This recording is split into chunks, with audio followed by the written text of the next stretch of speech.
The loneliest place in the world isn't an empty room. It's a crowded cafeteria where everyone pretends you don't exist. That was the first lesson Ethan Brooks learned during his sophomore year, and by senior year, it had become as ordinary as the morning bell. Every weekday at exactly 12:05 p.m., he carried the same brown paper lunch across the cafeteria, passing tables filled with laughter that somehow grew quieter whenever he walked by. Nobody threw food. Nobody shouted insults anymore. They didn't have to. Silence had become far more efficient. Silence could make a person question whether they deserved to exist at all. Ethan settled into the small table beside the vending machines, the one everyone silently agreed belonged to him because nobody else wanted it. He unwrapped a turkey sandwich his grandmother had packed before leaving for her morning shift at the hospital. She always tucked a handwritten note inside the bag. Today's read, "Keep being kind. The right people always notice." Ethan smiled anyway, even though he wasn't sure he believed it anymore. Across the room, conversations buzzed back to life as if someone had pressed play. A basketball captain laughed so loudly the sound echoed off the ceiling. A group from the student council planned the upcoming fall festival. Two girls compared college acceptance letters, while someone else argued over fantasy football rankings. Life moved forward for everyone except Ethan. Rumors had a strange way of freezing time. Nobody remembered where they started. They only remembered who they were about. Some students believed Ethan had betrayed his best friend years ago. Others claimed he cheated during a statewide academic competition. A few probably didn't know anything at all. They simply followed the invisible current that pushed everyone else away from him. After enough repetitions, a lie became part of the school's architecture, as permanent as the brick walls surrounding it. Ethan had stopped defending himself months ago. Explaining the truth to people who had already chosen a different version felt like trying to convince the rain to fall upward. He finished half his sandwich before noticing someone standing beside his table. His shoulders tensed automatically. Usually this meant another awkward joke, another fake invitation meant to entertain an audience. Instead, a calm voice broke through the cafeteria noise. "Is this seat taken?" Ethan looked up. The boy standing there was unfamiliar, tall with neatly combed dark hair, a navy jacket draped over one shoulder, and the kind of quiet confidence that didn't need to announce itself. He looked new, maybe a transfer. Ethan glanced around, expecting hidden cameras or amused faces waiting for the punchline. He found none. "There are plenty of empty seats," Ethan answered carefully. "Not the one I asked about," the stranger replied with a small smile. Before Ethan could respond, the boy pulled out the chair across from him and sat down as though it were the most natural decision in the world. For a heartbeat, the cafeteria seemed to forget how to breathe. Forks paused halfway to mouths. Conversations dissolved into whispers. Dozens of curious eyes shifted toward the forgotten table beside the vending machines. Ethan felt every stare land on him like sunlight after a long winter spent underground. The stranger extended his hand across the table. "I'm Liam Carter," he said. "Looks like we're having lunch together." The whispering started before Ethan could even answer. It rolled across the cafeteria in soft waves, quiet enough that teachers ignored it, but loud enough that every student caught pieces of it. "Is that the new transfer? Why is he sitting there? Does he not know?" Ethan kept his eyes on the untouched bag of potato chips beside his lunch, convinced the moment would end the way every strange moment eventually did. Someone would pull Liam away, explain the invisible rules of Brookhaven High, and everything would return to normal. Liam, however, seemed completely unaffected by the dozens of curious stares. He opened the cafeteria menu on his phone, frowned slightly, and looked back at Ethan. "Please tell me the pizza is better than it looks." Ethan blinked. Of all the things he expected to hear, that was nowhere on the list. "It is not," he admitted. "I made that mistake my first week." Liam laughed, the sound warm enough to catch Ethan off guard. "Good. Then you just saved me $6. Ethan almost smiled before stopping himself. It had been a long time since anyone had spoken to him without caution or pity. "You really are new," Ethan said quietly. "That obvious? You would not be sitting here if you had been here yesterday." Liam rested his elbows lightly on the table. Then maybe yesterday was missing something. Before Ethan could respond, a tall student wearing a varsity football jacket approached with two of his friends close behind. Ethan recognized Mason Reed immediately. Student body president, captain of the football team. the kind of person everyone naturally followed. Mason stopped beside their table and offered Liam a practice smile. "Hey man, I heard you transferred from Columbus. We saved you a seat with us." Liam looked up politely. "That is nice of you." Mason glanced toward Ethan as if acknowledging an inconvenient object. "Come on. You probably do not want to spend lunch over here." The words were calm, almost friendly, which somehow made them sting even more. Ethan quietly folded his lunch bag, preparing to leave before the situation became any more uncomfortable. He had learned that disappearing early usually hurt less. Just as he reached for his backpack, Liam spoke. "Actually, I chose this table." Ethan froze. Mason's smile faltered for the first time. "You what?" "I asked if this seat was available." Liam shrugged casually. "It was. So I sat down." One of Mason's friends chuckled awkwardly. "Nobody sits here." Liam looked around the cafeteria with genuine curiosity. "Seems like somebody does." For a brief second, nobody knew how to answer. The silence stretched long enough for the cafeteria workers behind the serving counter to glance over. Mason cleared his throat and forced another smile. "You will figure things out soon enough." Without another word, the three students walked away. Ethan stared at the tabletop, his heartbeat louder than the conversations slowly returning around them. "You should not have done that," he murmured. Liam tilted his head. "Sat down. People will start talking about you." "They already are." Ethan finally looked at him. "Why?" Liam held his gaze with an expression that was impossible to read, calm but thoughtful, as though he had already decided something long before walking into the cafeteria. "Because," he said softly, "I prefer meeting people for myself instead of borrowing someone else's opinion." Ethan had spent nearly 2 years believing nobody would ever give him that chance. Yet across the small cafeteria table, for reasons he could not begin to understand, someone finally had. By the time the final bell rang that afternoon, Ethan had convinced himself lunch had been nothing more than a temporary misunderstanding. New students always made strange decisions during their first day. Tomorrow, someone would explain everything to Liam, and the invisible wall surrounding Ethan would quietly rebuild itself. That thought should have brought relief.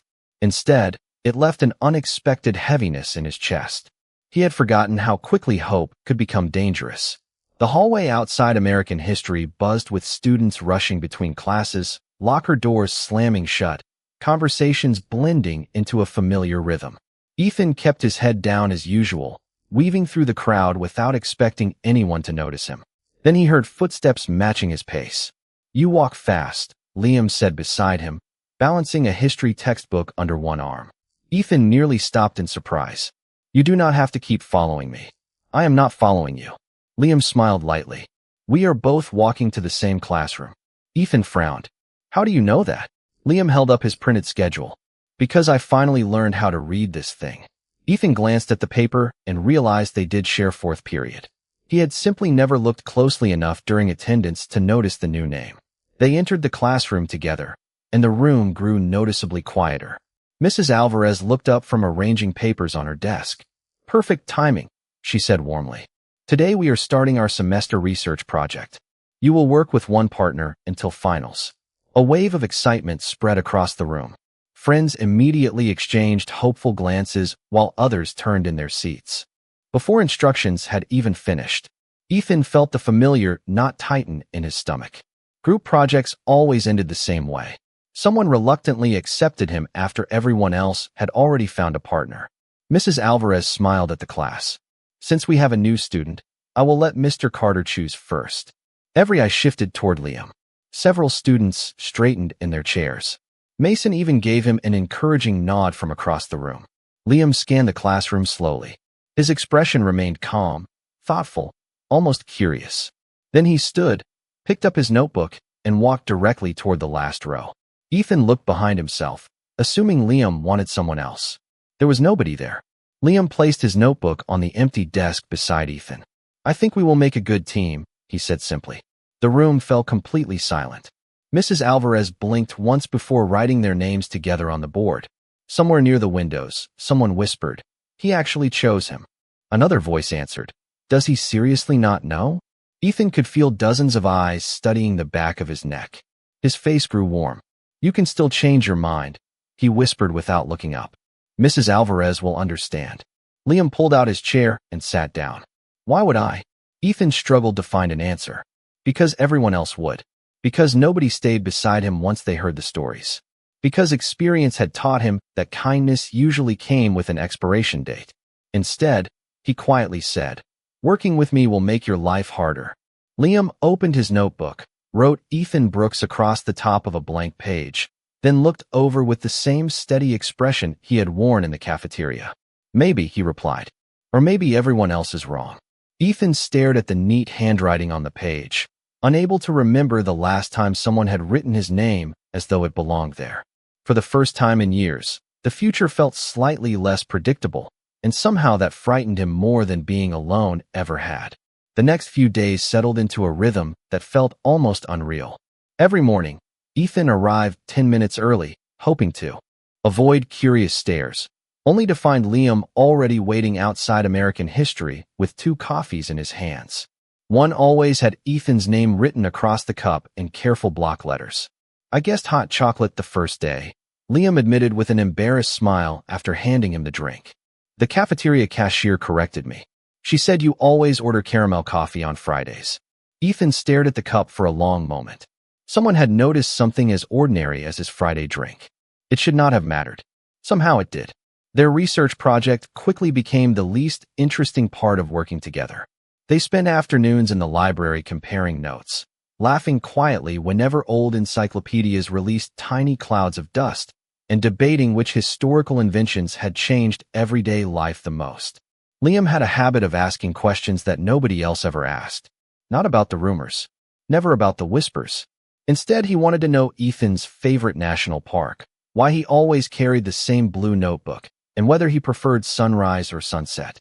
They were small questions, almost meaningless on their own, but together they felt like someone patiently rebuilding a bridge one wooden plank at a time.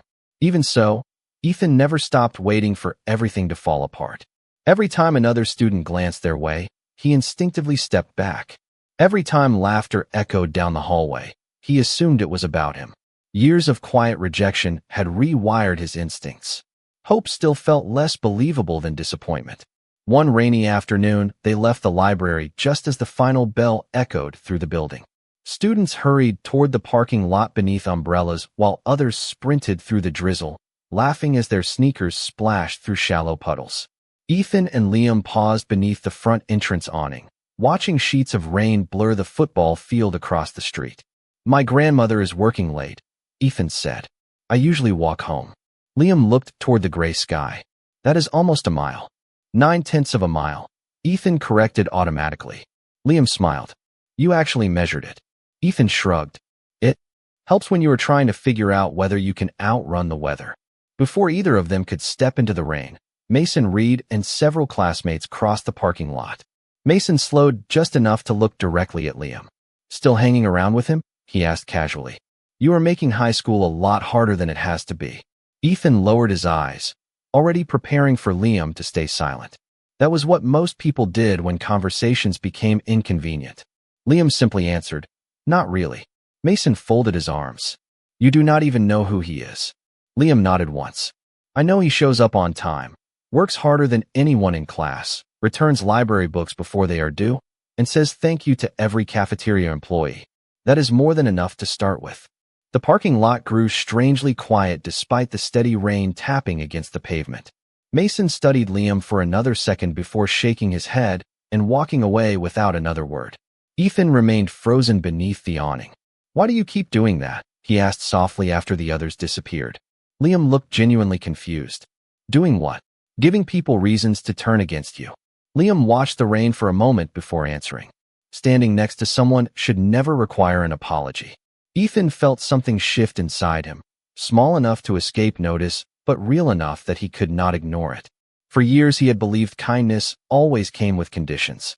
Standing beside Liam, listening to the rain fall between them, he wondered for the first time if perhaps the story everyone believed about him was not the only story that still had a chance to be written. Monday morning arrived with bright September sunlight spilling across the front steps of Brookhaven High, making the windows shimmer like polished glass. Ethan usually loved mornings because they were quiet, but lately quiet had become something different. It carried expectation. As he climbed the front stairs, he spotted Liam leaning against one of the brick columns, reading from a worn paperback while absent-mindedly stirring a cup of coffee.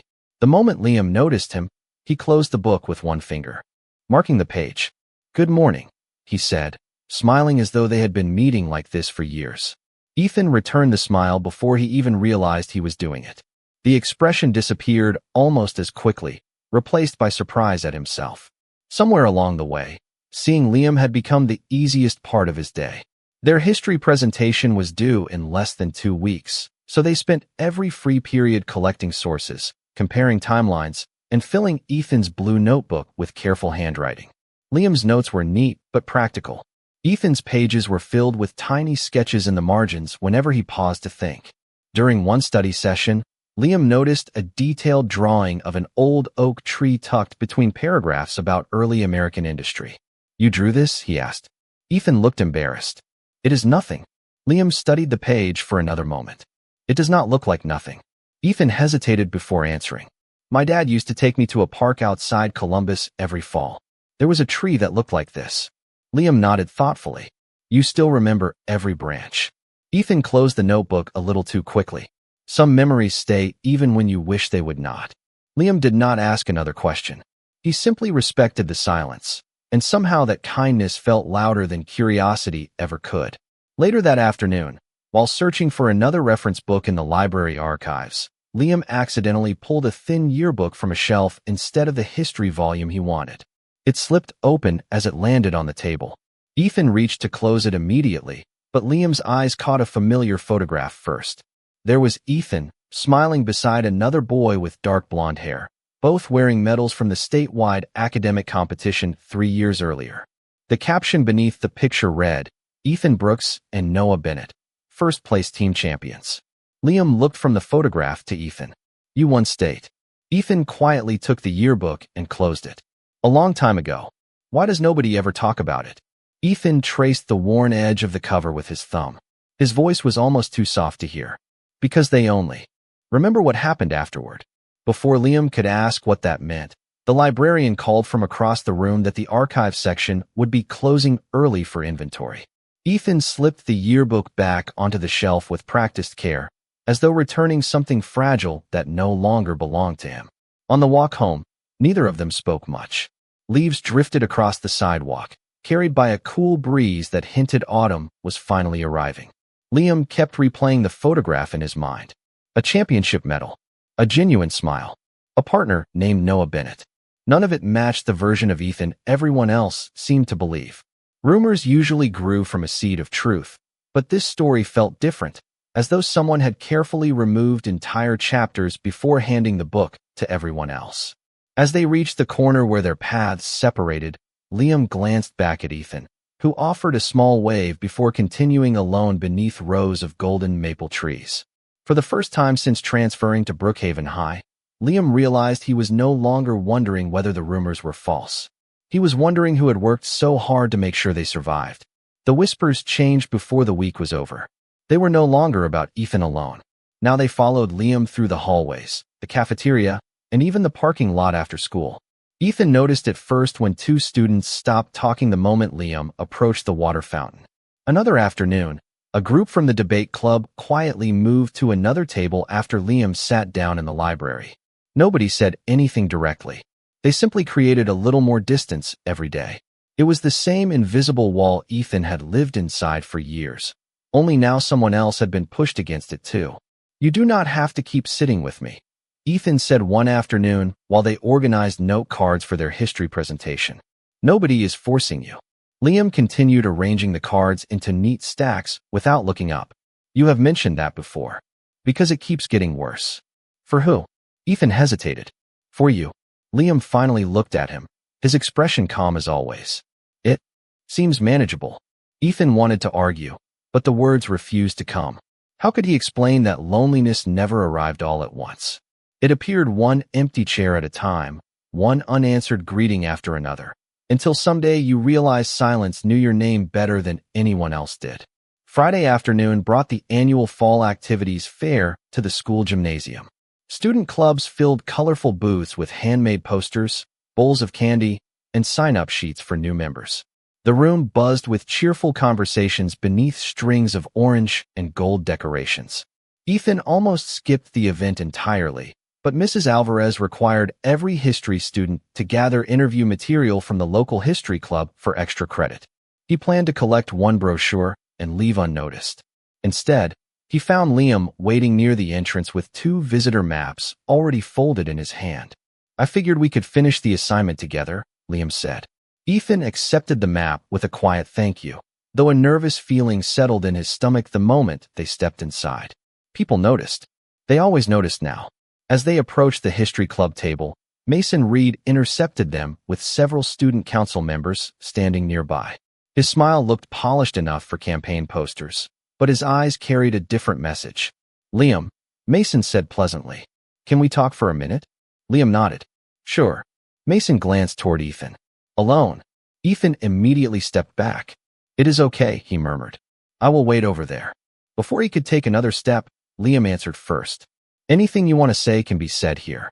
Mason sighed quietly, almost disappointed. "People are starting to wonder why you are making your life difficult." Liam folded the visitor map and slipped it into his jacket pocket. "By working with my project partner? By choosing someone everybody else already gave up on."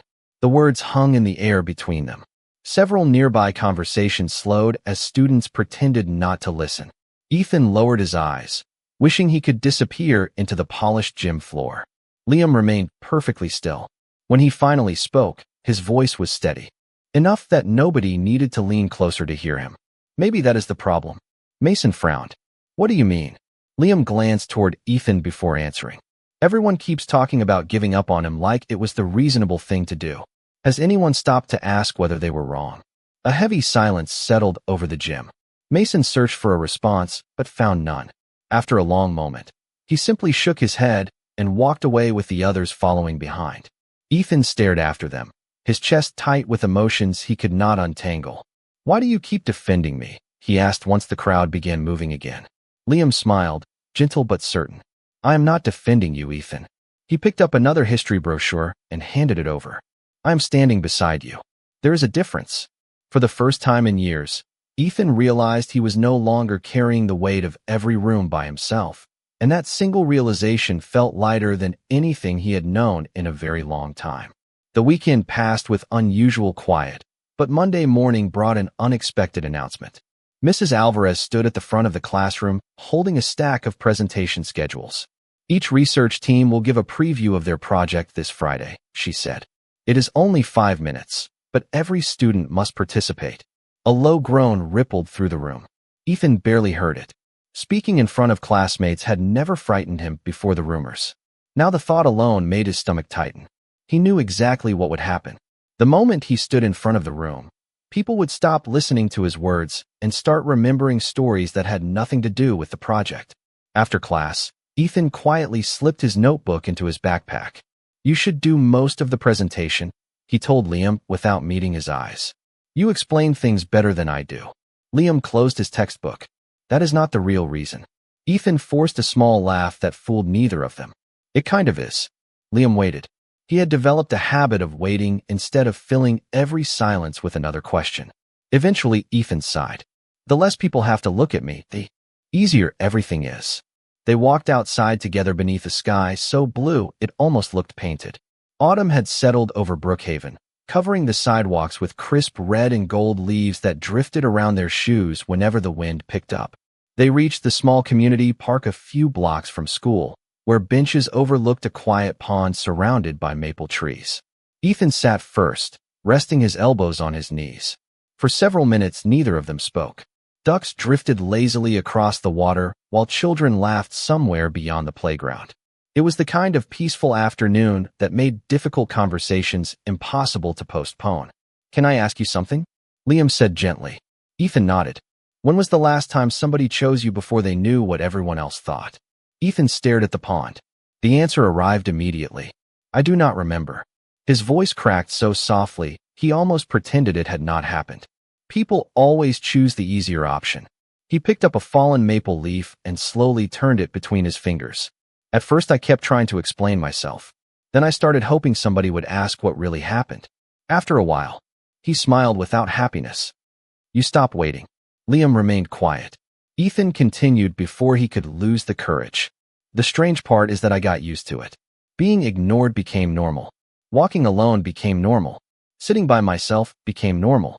Then you showed up. He looked toward Liam for the first time. And now I keep expecting you to leave too. Every morning, I tell myself today will probably be the day you decide everyone else was right. Liam's expression softened, not with pity, but with understanding. Ethan, he said carefully, I never chose the rumors. I chose the person sitting next to me. The words settled between them with the quiet certainty of falling leaves.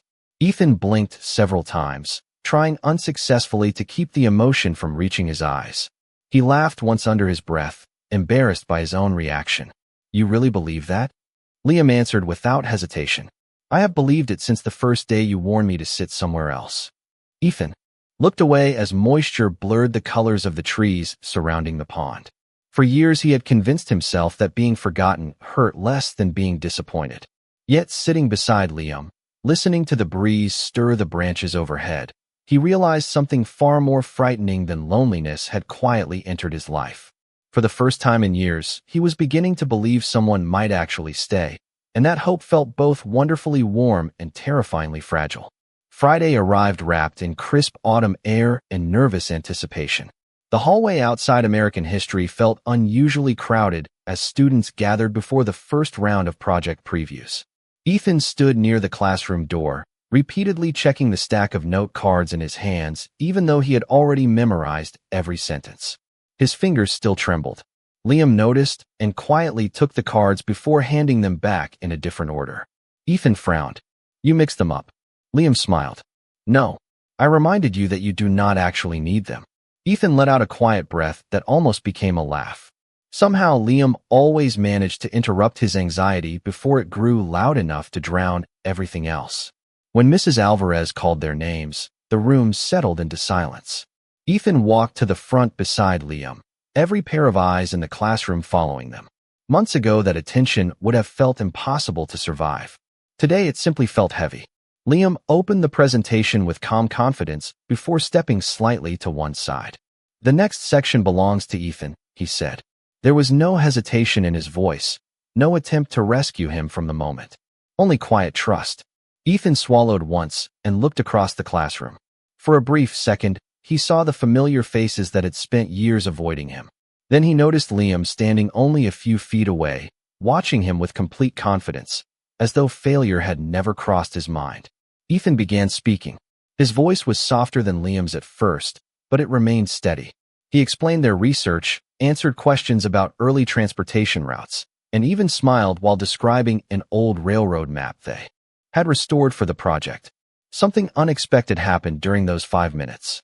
The room stayed quiet not because people were waiting for him to make a mistake, but because they were actually listening. When the presentation ended, Mrs. Alvarez smiled warmly. Excellent teamwork, she said. One of the strongest previews we have had this semester. A few students even clapped. The sound was hesitant at first, then spread through the room until it became impossible to ignore. Ethan stood frozen, unsure what to do with applause that had not been earned years ago but was happening now. As the class packed their bags, an older teacher stepped into the doorway carrying a thin folder. Sorry to interrupt, he said. Mrs. Alvarez, I finally found those archived competition records you asked about. He handed her the folder before leaving again. Curious, Mrs. Alvarez opened it immediately. Several certificates slipped onto her desk along with an old newspaper clipping from the statewide academic championship. Her eyes widened slightly. Ethan, she said, looking up. I did not realize you received the Integrity Award during this competition. The classroom grew still again. Ethan blinked in surprise. He had forgotten that certificate was even included with the official records. Mrs. Alvarez continued reading the article aloud. It explained that Ethan had voluntarily reported a scoring error that cost his own team valuable points because he believed the results should be fair for everyone. The article praised his honesty and sportsmanship, calling him an example for students across the state. Quiet whispers filled the room, but they sounded different now. Confused instead of judgmental. Curious instead of dismissive. Mason stared at the newspaper clipping with an expression that slowly lost its certainty. Several classmates exchanged uncertain glances, as though trying to reconcile two completely different versions of the same person. Ethan felt years of assumptions begin to crack, not through arguments or anger, but through a forgotten piece of truth quietly waiting inside an old folder. As the bell rang, nobody rushed toward the door. They simply looked at Ethan with unfamiliar eyes, and for the first time, he realized that sometimes the truth did not need to shout.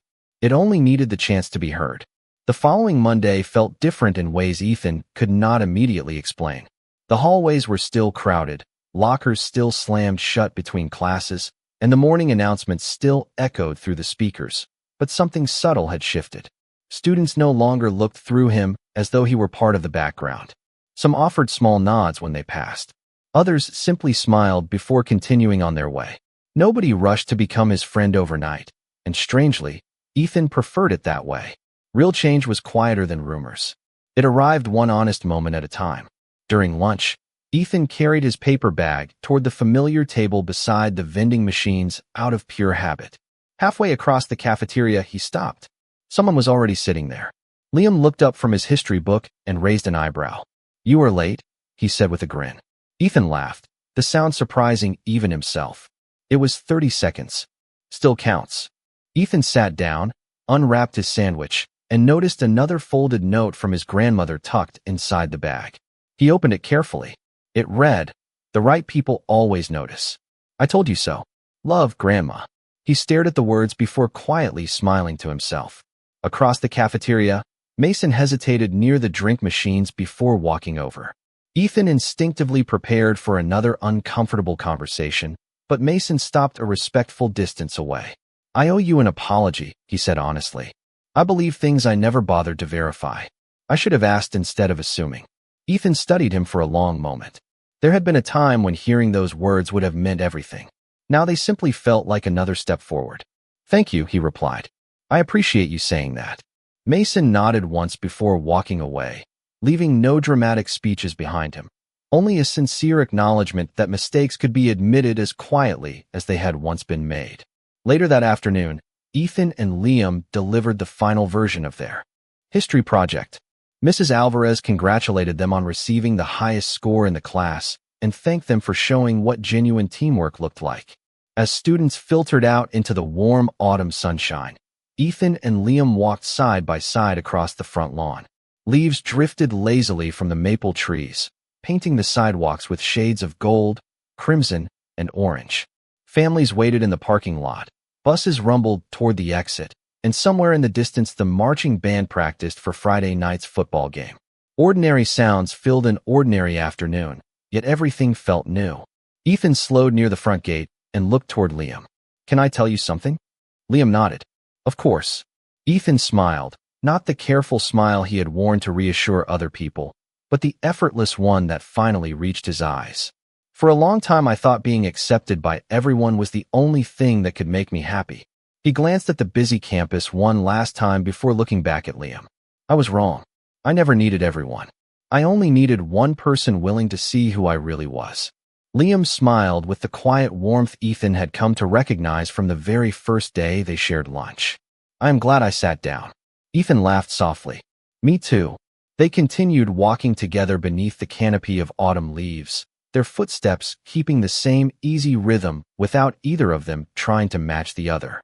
Behind them, Brookhaven High remained exactly where it had always been, but ahead stretched a future no longer defined by rumors or loneliness. Ethan had spent years believing that being chosen meant finally earning his place in the world. Now he understood something far more important. His worth had never depended on the crowd. It had always been there, waiting for someone with the courage to recognize it. And sometimes one sincere choice could change an entire life.